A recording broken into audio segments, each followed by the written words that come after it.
Mr. Senator, thank you very much for hosting us in your office today. Thank you very much. Yeah, so if I may ask you, what is the policy direction of this government with regards to transportation in Nigeria? Well, maybe let me be very specific about the Ministry of Transport and the policy of government in that sector. The Ministry of Transport is responsible for rail transport, marine transport, and road transport policy. So the federal government, under its strategic plan, particularly in its efforts to resuscitate the railway system, has developed a 25-year vision plan for the country. And this vision plan is being pursued assiduously in order to resuscitate the rather comatose rail system.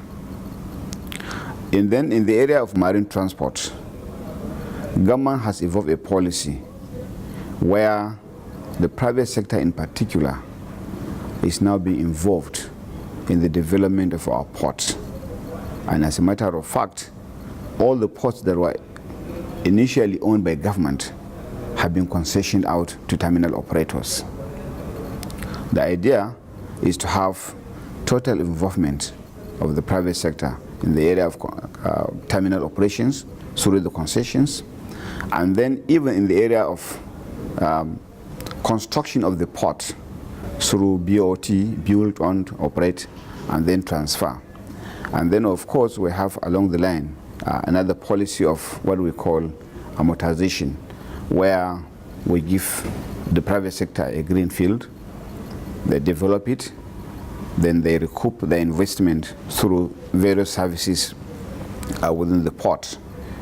So as a matter of policy, government, one, has divested its interest, particularly in the ownership of the ports through concessions. And then it is encouraging the private sector to either develop some ports alone on their own or in collaboration with the federal government. And then of course, in the area of other services within the maritime sector, government has involved the private sector in rendering certain services. In other words, government is outsourcing certain services like towage services, like piloted services, and a host of others. In fact, even in the area of maritime safety and security. I'm not cutting you short, Mr. Minister, but talking about the railway part from Kaduna to Kano, you know, in that order, but then going straight from Lagos to Kano, that had never been so before 2011, because, and we have had that for more than 15 to 20 years, this cut. So when the Goodluck administration came on board, it now made it a policy to rehabilitate all the existing narrow gauge rail lines. For your information, we have two major lines of the rail system in Nigeria. We have the Western Line and then we have the Eastern Line. The Western Line starts from Lagos to Kano, while the Eastern Line starts from Port Harcourt to Maiduguri. The Western Line is a distance of 1,124 kilometers, while the Eastern Line is 1,650 kilometers. So the administration now decided as a matter of policy that it will rehabilitate all the existing narrow gauge rail lines. So we have a total distance of 3,505 kilometers of the existing narrow gauge rail line. And I can confirm to you that over 90% of the existing narrow gauge rail line, that is 3,505 kilometers, are being rehabilitated. Some have been completed, others are very advanced stage of completion of the rehabilitation. So for the Lagos-Kano, which is the western wing, it has been completed and services resumed in December 2012. So as it is today, the trains are back on track from Lagos to Kano, Lagos to Ibadan, Lagos to Ilorin, Lagos to Mina, Lagos to Kaduna, in that order. We are working assiduously to complete the rehabilitation of the track from Port Harcourt to Maiduguri.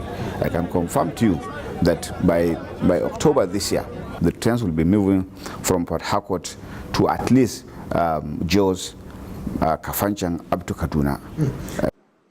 Let me ask you this, Mr. Minister. the government's focus appears strongly on railway system.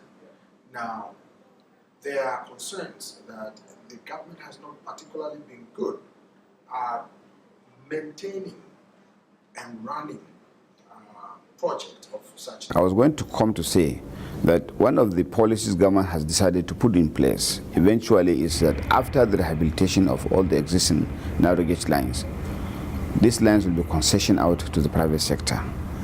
As a matter of fact, while the rehabilitation of these narrow gauge lines are on, government is constructing the standard gauge lines. Today we are constructing the Abuja-Kaduna, which has attained over 85% completion level. We hope that by December this year, this line will be completed, and then the trains will be moving from Abuja to Kaduna at an average speed of 150 to 170 kilometers per hour. We have the Tape-Aja-Kutawari line, which is also under construction. We hope that by next year, we'll complete that line, and then the trains will be moving away from Tape, Ajakuta to Wari. In fact, we have awarded the contract for the signaling and the telecommunication on that particular corridor.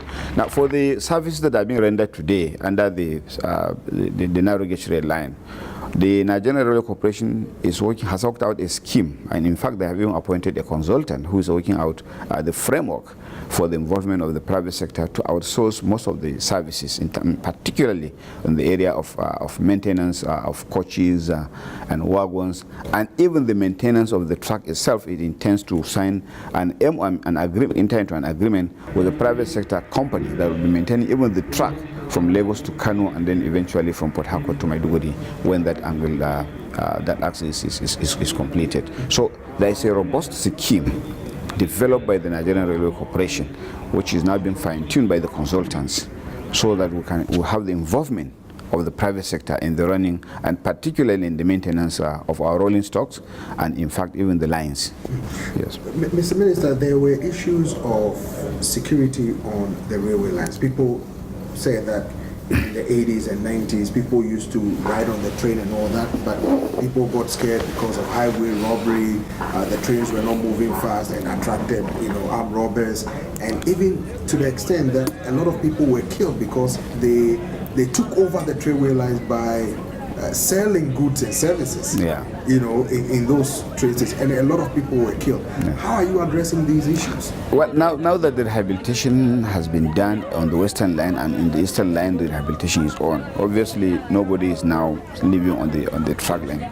People who have converted the track lane into markets because the trains were, the rail system was comatose. Now that it has been rehabilitated and resuscitated, people are no longer there, and we've taken proactive measures now. We know there is a detachment of the Nigerian police that is called the Nigerian Railway Police. Okay. They are in charge of security. For in each coach, if you care to enter any of the trains from Lagos to Kano or from Lagos to anywhere, you will see that in each coach you have 1 or 2 policemen attached to every coach, and the idea is to maintain internal security even within the coaches. And then in every railway station, we have the railway police that are in charge of security. And again, we are looking at the possibilities of even partnering with private security outfits in order to fortify what the police are doing in rendering the services in order to maintain security. But more importantly, let me state that you see, we were operating the manual signaling system before, and that created problems. Today, the Federal Executive Council has approved the upgrading of the signaling system on the western line and both on the eastern line, and therefore we are now going to have an upgraded and modern telecommunication system on these 2 lines, and this will go further in enhancing security and safety in our train systems in the country. Some people have expressed issues with the slow nature of the train. They said, sometimes it could take 3, 4, 5 days to move from one end of the country to the other. Yes. They said, why would people patronize it when they could, just book a flight and just fly around? How competitive are you going to make the railway system? You're absolutely right. The current narrow gauge rail line in the country, the 3,505 kilometers that we have, only allows for a maximum speed of 70 kilometers per hour. Mark you, the speed of the train is not determined by the make of the train itself, but by the gauge of the track. Right.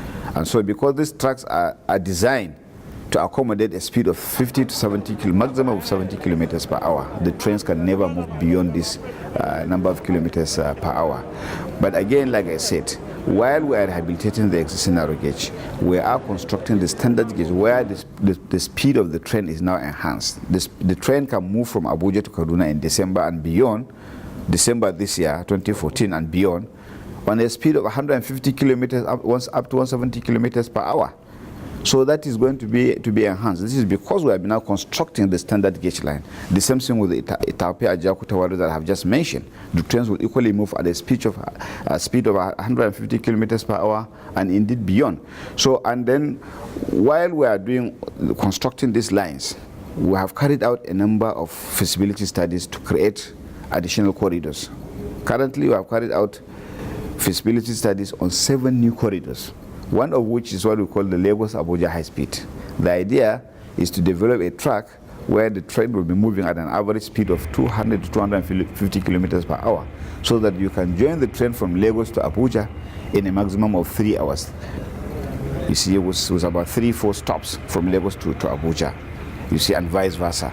And we hope that, because very soon we are going to advertise to the private sector to develop this track under public-private partnership. And I can confirm to you that a number of interested investors, both from within the country and outside the country, have indicated interest in coming into partnership with the federal government to develop this particular track from Lagos to Abuja. We have also carried out feasibility studies from Lagos to Benin up to Onitsha, Niue up to Aba. You see, it's a branch line from Onitsha to Enugu up to Abakaliki. The idea, like I said, is to have additional corridors so that we partner with the private sector to develop them, because railway development is extremely expensive. Federal government alone cannot be able to finance this.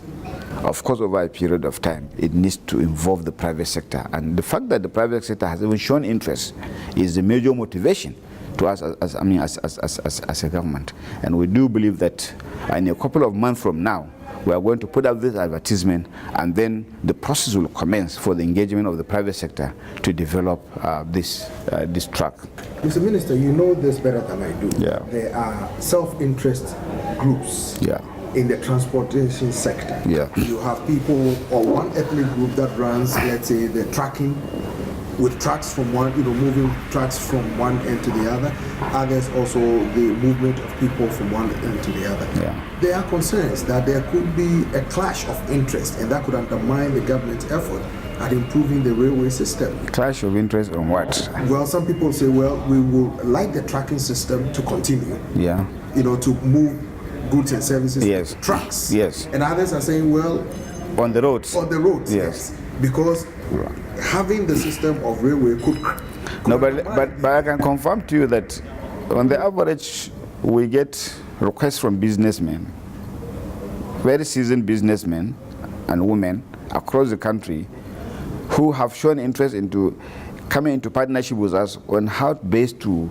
enhance the freight. Mm-hmm. It is because the railways have been comatose before that people have now turned to trucking. Mm-hmm. As soon as we rehabilitated the Western Line, you could see the excitement that greeted that. Businessmen and people who have, a lot of economic activities are now using the train to transport goods from Lagos to Kano and vice versa. And I can confirm to you that because we are carrying out a number of other rehabilitation, even on the Western Line, to create loop lines and then sidings, businessmen have confirmed to us. In fact, some have even approached us to sign MOUs with them to take to take a kind of concession, right, so that they can bring their wagons, and then they will be carrying goods from the port right to Kano and Kaduna. You see, so it is not that people have more interest in tracking than using the rail system. As soon as they have a guarantee that, look, their goods are safe on our tracks, on the rail track, they are ready to come and work with us and to patronize the railways. Yeah. Right. So finally, let me ask you this, Mr. Minister. How Is your government going to encourage Nigerians to repose confidence they used to have in the railway system finally? Well, I can tell you that already the confidence is built because if you look at the patronage now, I can tell you we have about 16 trips of rail system daily within Lagos. We transport over 16,000 passengers every day in Lagos with the rail. And then daily, the train moves from Lagos to Kano. Of course, it takes 1 or 2, sometimes one day, sometimes 1.5 days to get to Kano from Lagos. But the excitement with which Nigerians have really shown on the resumption of service of the train is a clear indication of the confidence that has been built in Nigerians as a result of the restoration of the services of the train. So we don't really require any campaign. People are already patronizing. People believe in the train services. People believe in the transformation of the rail system. People believe in the transformation agenda of the current administration. And therefore, we don't even need to go out and be campaigning. All we need to do is to continue to assure the public of their safety, particularly when they travel from Lagos to Kano or from anywhere using our trains. They are assured of their safety. They are assured of efficiency. They are assured that, look, whatever it takes to make their journey safe is guaranteed. Thank you very much. Thank you. Thank you very much.